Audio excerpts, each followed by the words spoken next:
Bab 3, Rahasia dalam Mata Nadira. Pagi datang lebih lambat dari biasanya. Raka duduk di ruang tamu, menunggu Nadira keluar dari kamar. Ia sudah memantapkan hati hari ini ia akan bicara, bukan untuk menuduh, tapi untuk tahu. Karena bagi Raka, cinta tidak akan pernah bisa bertumbuh di atas rasa curiga. Langkah Nadira terdengar pelan menuruni tangga, ia tampak seperti biasa. Tapi Raka bisa melihat sesuatu yang berubah dari caranya menunduk. Matanya sembab, ia jelas tahu. Raka semakin menjauh akhir-akhir ini. "Mas, aku bikin sarapan, ya," katanya, berusaha terdengar ceria. "Boleh, tapi nanti aku mau ngobrol sama kamu, Dir."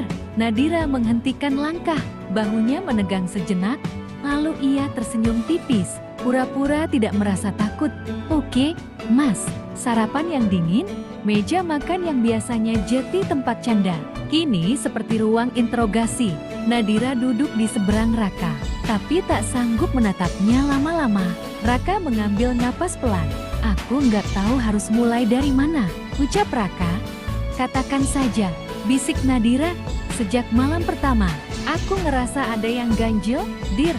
Aku tahan, aku coba percaya. Tapi semakin aku tahan, semakin aku ngerasa sesak." Nadira menggigit bibir bawahnya. Matanya mulai berkaca-kaca. "Kamu ngerasa aku bohong, Mas?" Raka mengangguk pelan. "Aku nggak tahu, tapi aku ngerasa kamu nggak cerita semuanya tentang masa lalu kamu." Pertahanan yang runtuh. Air mata Nadira akhirnya jatuh. Ia menunduk, menggenggam ujung lengan bajunya erat-erat. "Aku takut." "Mas, takut kenapa?" "Takut kamu ninggalin aku kalau kamu tahu semuanya."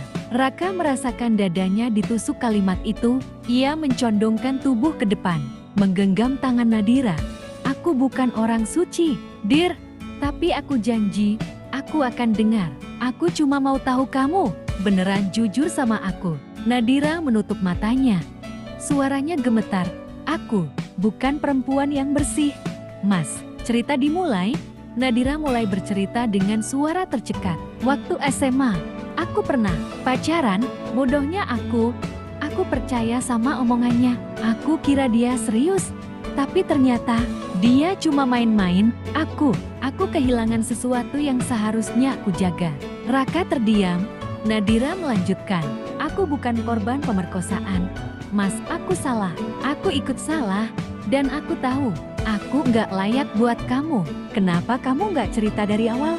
Tanya Raka pelan. "Karena semua laki-laki selalu melihat itu.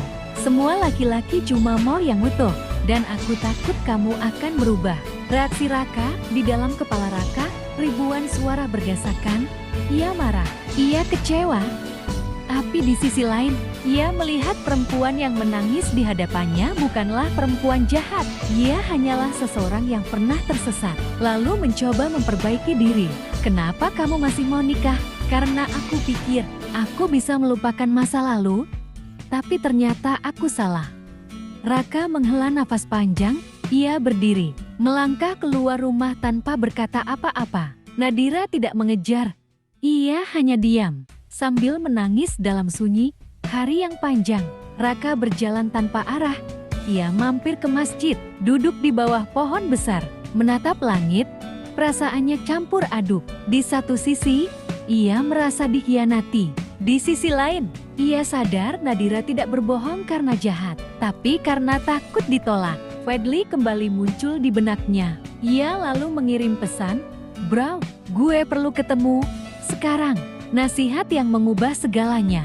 Mereka bertemu di warung kopi sederhana. Raka menceritakan semuanya, dan Fadli mendengarkan dengan sabar. "Lo kecewa, gue ngerti, tapi lo tahu nggak?